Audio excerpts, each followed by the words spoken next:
विधानसभा और विधानमंडल देश ही नहीं बल्कि दुनिया के किसी भी राज्य का सबसे बड़ा विधानमंडल है।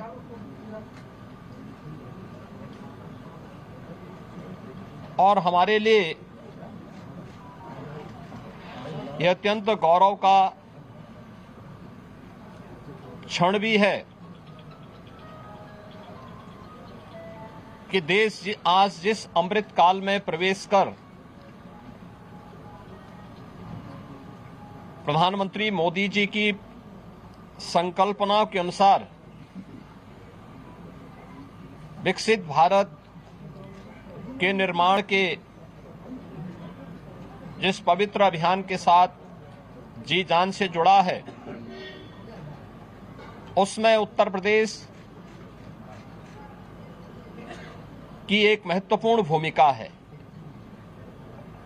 देश की आजादी के आंदोलन के दौरान भी अनेक स्वाधीनता संग्राम सेनानियों ने उत्तर प्रदेश को केंद्र में रख करके देश की आजादी के इस अभियान के साथ जुड़े थे। अनेक क्रांतिकारियों की कर्मभूमि और जन्मभूमि होने का सौभाग्य भी उत्तर प्रदेश को है। उत्तर प्रदेश आदरणीय प्रधानमंत्री जी के मार्गदर्शन और नेतृत्व में विगत 7.5 वर्ष में विकास और सुरक्षा के नए प्रतिमान स्थापित किया है।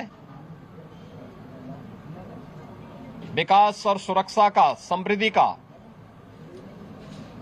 आस्था और आधुनिकता का जो संगम आज उत्तर प्रदेश के अंदर देखने को मिल रहा है, उसका रास्ता भी हमारे इसी विधानमंडल से प्रारंभ होता है। उत्तर प्रदेश विधानमंडल के शीतकालीन सत्र के अवसर पर सरकार उन सभी मुद्दों पर, क्योंकि यहां पे विधायी कार्य तो इस सत्र में होंगे ही, विधायी कार्य के साथ साथ अनुपूरक बजट भी इस सत्र में विधानमंडल के सामने आएगा।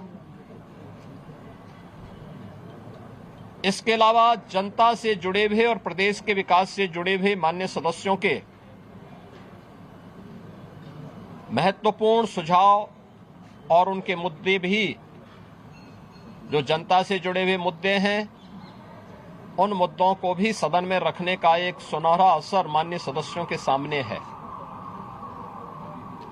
और इसीलिए मेरी अपील होगी सभी पक्षों से कि सदन की कार्रवाई सुगमता के साथ संचालित हो, आगे बढ़े, जनता से जुड़े हुए मुद्दे, विकास से जुड़े हुए मुद्दों पर एक सार्थक चर्चा हो।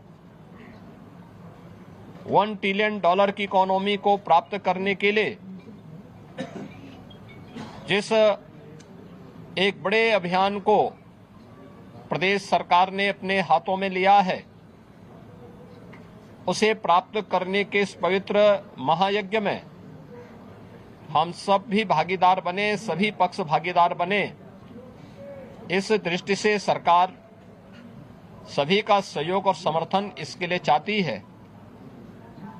इसके साथ ही ये हमारे लिए गौरव का क्षण होगा जब 2025 में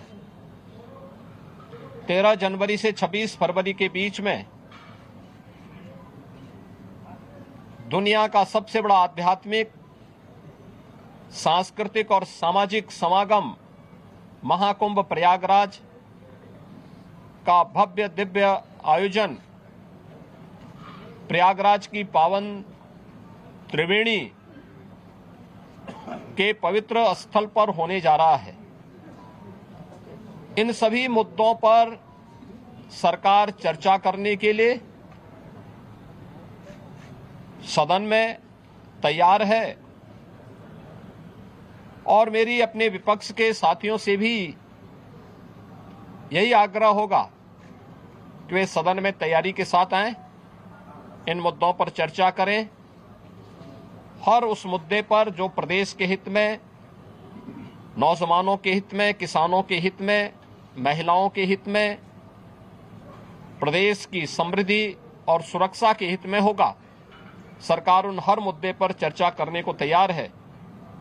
आवश्यकता एक सार्थक बहस का मंच हमारा विधानमंडल बने, इसमें सबके सहयोग की भी अपेक्षा हम लोग रखते हैं। मैं एक बार फिर से शीतकालीन सत्र में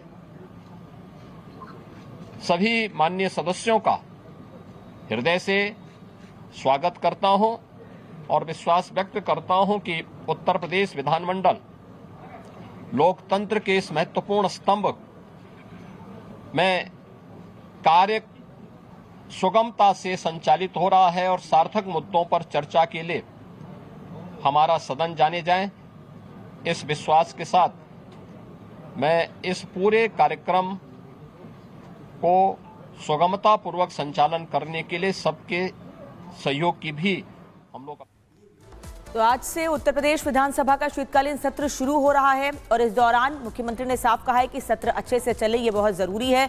उत्तर प्रदेश का विकास हो रहा है और पीएम के नेतृत्व में विकास हो रहा है। विकसित भारत अभियान में उत्तर प्रदेश की अहम भूमिका है। उत्तर प्रदेश को और आगे लेकर जाना है, लेकिन सदन के भीतर चर्चा सकारात्मक हो, ये बहुत जरूरी है और इसकी जिम्मेदारी काफी हद तक विपक्ष की भी है, क्योंकि अगर विपक्ष शांतिपूर्ण माहौल रखेगा तो सदन में चर्चा भी होगी और जनता के मुद्दे भी उठेंगे। हालांकि यहां पर सपा ने प्रदर्शन करना शुरू कर दिया। हालांकि योगी आदित्यनाथ ने अपनी बात रखी कि किस तरीके से शांतिपूर्ण तरीके से सभी मुद्दों को उठाया जाए और सत्र से पहले ही सीएम योगी ने जो बातें कही हैं उसमें यूपी का विकास, उसका जो पूरा मैप प्लानिंग है, सारी चीजें समाहित है। लेकिन दूसरी तस्वीर आप देख पाएंगे, यहां पर सपा का प्रदर्शन जारी है और इसमें कई मुद्दे इस बार जो है विपक्ष उठाने वाला है और सपा की तरफ से कई सवाल खड़े किए जाने हैं और उन सवालों का जो पोस्टर बैनर जो है उनके हाथों में है। तो चर्चा होगी, सार्थक चर्चा की अपील की जा रही है योगी आदित्यनाथ की तरफ से, लेकिन यह भी कहा जा रहा है सरकार की तरफ से कि हम सभी मुद्दों पर चर्चा करने के लिए तैयार हैं। बावजूद इसके इस वक्त जो दूसरी खिड़की आप देख पा रहे हैं तस्वीरों वाली, उसमें आप देख पाएंगे कि लोकतंत्र पर हमले की बात सपा की तरफ से कही जा रही है।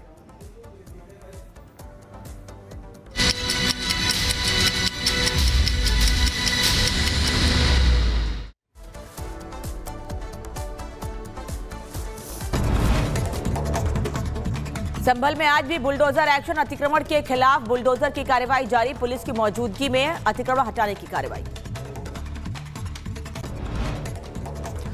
संभल में मंदिर के पास मिले कुएं की खुदाई का काम है जारी। पुलिस अधिकारियों की मौजूदगी में जारी है खुदाई का काम। संभल में 46 साल बाद खुला शिव मंदिर, सुबह से शुरू हुई पूजा अर्चना, मंदिर में जुटी लोगों की भीड़। विधानसभा के बाहर समाजवादी पार्टी का विरोध प्रदर्शन, बीजेपी के खिलाफ की नारेबाजी, पोस्टर लेकर धरने पर बैठे पार्टी कार्यकर्ता। सपा ने ट्विटर पर बीजेपी पर साधा निशाना, लिखा अपराधियों को खुद संरक्षण दे रही है भारतीय जनता पार्टी सरकार। विजय दिवस के मौके पर देश भर में शहीद सैनिकों को किया गया नमन। 1971 के भारत पाक युद्ध में भारतीय सेना की ऐतिहासिक जीत का मना रहे जश्न। विजय दिवस पर राष्ट्रपति द्रौपदी मुर्मू ने किया ट्वीट, बहादुर सैनिकों को अर्पित की श्रद्धांजलि, कहा जवानों ने अपने बहादुरी के बल पर 1971 युद्ध में जीत हासिल की। विजय दिवस के मौके पर उपराष्ट्रपति ने ट्वीट कर शहीदों को किया नमन, सशस्त्र बलों की वीरता का किया सम्मान। विजय दिवस को लेकर गृह मंत्री अमित शाह ने किया ट्वीट, पोस्ट कर शहीद जवानों को याद किया, वीर जवानों का साहस, अटूट समर्पण और पराक्रम की पराकाष्ठा का प्रतीक। विजय दिवस के मौके पर रक्षा मंत्री राजनाथ सिंह ने शहीदों को अर्पित की श्रद्धांजलि। मौके पर तीनों सेनाओं के प्रमुख रहे मौजूद, भारत की सशस्त्र सेनाओं की बहादुरी और बलिदान को किया नमन। 3 दिन के भारत दौरे पर आए श्रीलंकाई राष्ट्रपति दिसानायके, दिल्ली में राज्य मंत्री डॉक्टर एल मुरुगन ने किया स्वागत। दिसानायके की भारत की पहली द्विपक्षीय यात्रा। दिल्ली में मालदोवा के दूतावास के उद्घाटन समारोह में शामिल हुए विदेश मंत्री एस जयशंकर बोले, हमारी विदेश नीति में आर्थिक कूटनीति पर ज्यादा जोर, चुनौतियों से निपटने के लिए तैयार। दिल्ली में रोहिंग्याओं की घुसपैठ को लेकर सियासत तेज। बीजेपी ने आम आदमी पार्टी पर रोहिंग्याओं को बसाने में मदद करने का लगाया आरोप।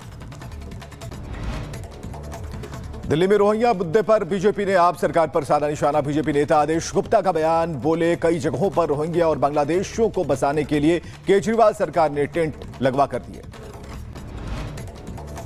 बीजेपी नेता विजेंद्र गुप्ता का रोहिंग्या मुद्दे पर आम आदमी पार्टी पर आरोप, बोले रोहिंग्या और बांग्लादेशियों को दिल्ली में बसा रही है आम आदमी पार्टी। घड़ियाली आंसू बहाने से नहीं होगा काम। आप सांसद संजय सिंह का बीजेपी पर तंज, बोले रोहिंग्या आ गया तो उसको भगाने की जिम्मेदारी किसकी? बीजेपी अपने गुनाहों का ही ढोल पीट रही। दिल्ली बीजेपी प्रदेश अध्यक्ष वीरेंद्र सचदेवा का बयान, बोले दिल्ली में रोहिंग्या और बांग्लादेश दिल्ली वासियों के अधिकार छीन रहे हैं। अयोध्या में की गई भगवान राम की विशेष आरती, भारी संख्या में एकजुट हुए श्रद्धालु सभी ने लगाए श्री राम के नारे।